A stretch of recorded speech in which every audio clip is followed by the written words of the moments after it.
I told you, you've been using your mixer or audio interface wrong this whole time. Yes, that innocent looking gain knob here and volume knob, magkaiba sila. And if you don't know the difference, you're probably getting noisy recording, clipping your audio, or wondering why your mic sounds mahina pero distorted. So today, we're finally ending the confusion. Gain versus volume. What's the real difference? Now, let's talk about what is gain. Here in your audio interface, you can find your gain knob. Gain controls the input level of your signal. In simple terms, gain controls how strong the signal is when it enters your device.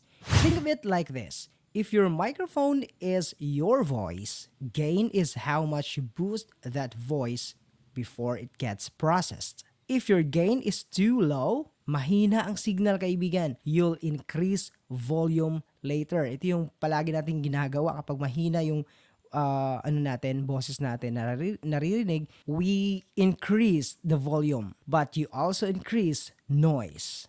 Okay? Siguraduhin lang natin yung gain natin is nasa tamang gain stage lang. Gain staging. If your gain is too high naman, you'll clip. Magde-distort yung audio natin.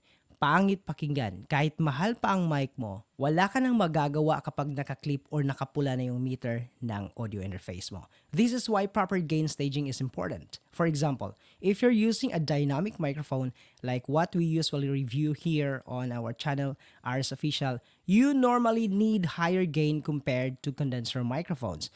Dahil nga yung mga microphone na yan, mga dynamic microphone, ay tawag doon is mga passive microphones. Kailangan nila ng tamang gain. Gain boosting kumbaga. Kaya nga kung gusto mo ng mas magandang boses, mas magandang audio gamit ang dynamic microphone, gagamit ka ng dynamic booster. Pero ingat, more gain does not mean better sound.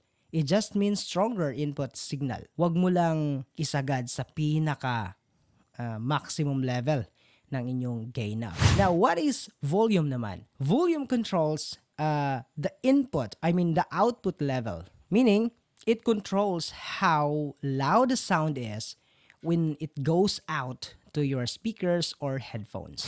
Ito yung naririnig natin na boses. Gaano siya kalakas, gaano siya kahina.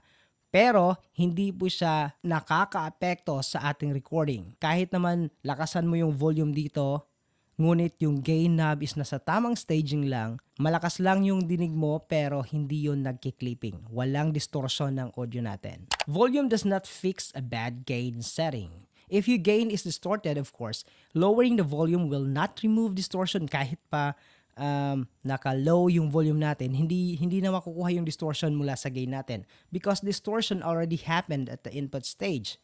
That's the biggest misunderstanding natin. Gain, ibig sabihin, ito yung input. Ito yung lakas ng signal papunta sa ating computer. Ang volume naman, ito yung signal papunta sa ating headphone. Simple as that. Let me explain this in a way that makes sense. Imagine you're filling a water bottle. For example, gain is how strong the water pressure is from the faucet, for example. And volume naman is how wide you open the bottle cap when drinking. Ibig sabihin, if the water pressure is too strong, high gain ang tawag doon, the bottle overflows. That's clipping. Nasisira na yung audio natin. If pressure is too weak, mahina yung gain natin, very low yung gain natin, you barely feel the bottle, that's weak signal. So, volume only controls how much water you drink, not how strong the pressure was when filling. Gets ba natin mga kaibigan? Okay, ito yung mga common mistakes na mga beginners, lalong-lalo na sa recording. Okay, so here are common mistakes creators make. Number 1 is turning volume instead of gain. So yung akala natin na, sobrang hina ng audio natin. So, kailangan kong pihitan yung volume natin. That's wrong. They complain, mahina ang mic ko kahit naka-full na yung volume natin. But they're just adjusting headphone volume lang, not the gain knob. Second is maxing out gain. Pihit na pihit yung gain. Especially with chief mixers, they crank gain to 100%. Result is noise, distortion, at marami pang iba. And then they blame the microphone. which is wrong. Hindi po kasalanan ng microphone minsan. Kasalanan mo yon. Number 3, recording too low, then boosting in editing. Nakakasira ng audio yon. They set gain too low and then boost to plus 20 dB in post-processing. You just boosted noise. Always aim for proper input level, kaibigan. How to set gain properly? Ito yung kailangan natin. Here's a simple guide. Unang-una, speak at your loudest expected volume. Slowly increase the gain. Watch your meter. Kailangan mong pansinin yung meter natin. Hindi kailangan magpupula yon. Yung yellow is okay lang yan. But kapag red na, hindi na yan tama. Okay? Aim for peaks around negative 12 dB to negative 6 dB. Usually ito yung speaking volume, voice, no? Avoid red clipping indicators, of course. Kapag red na yan is, of course, magde-distort na yung natin, audio. If it turns red, lower the gain. Kailangan hindi ka haabot sa red. That's it. After that, adjust volume for comfortable monitoring. At doon ka na mag-a-adjust ng volume para sa yung monitoring. Okay? Gano'ng kalakas yung maririnig mo dapat.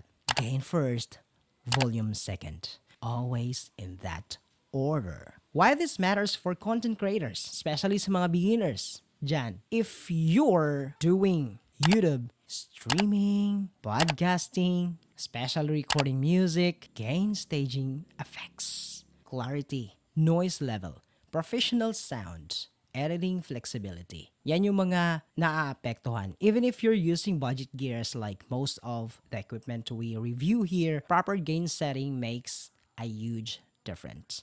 Hindi kailangang mahal yung microphone natin. Kailangang tama ang paggamit ng microphone. Okay, let's simplify. Gain volume controls input level, while volume controls output level. If you remember nothing else from this video, remember this. Bad gain, bad recording. Volume cannot save bad gain. From my experience reviewing budget microphones and mixers, most pangit, sabihin na lang natin na pangit sound issues, hindi dahil sa mic, it's because of improper gain setting. Once you understand this difference, your recording will instantly improve. Simple knowledge, big impact. If this video helped you understand the difference between gain and volume, comment below, gain first. And if you want more clear, practical audio tutorials, subscribe to ARRES Official. See you in the next review. Happy recording, everyone.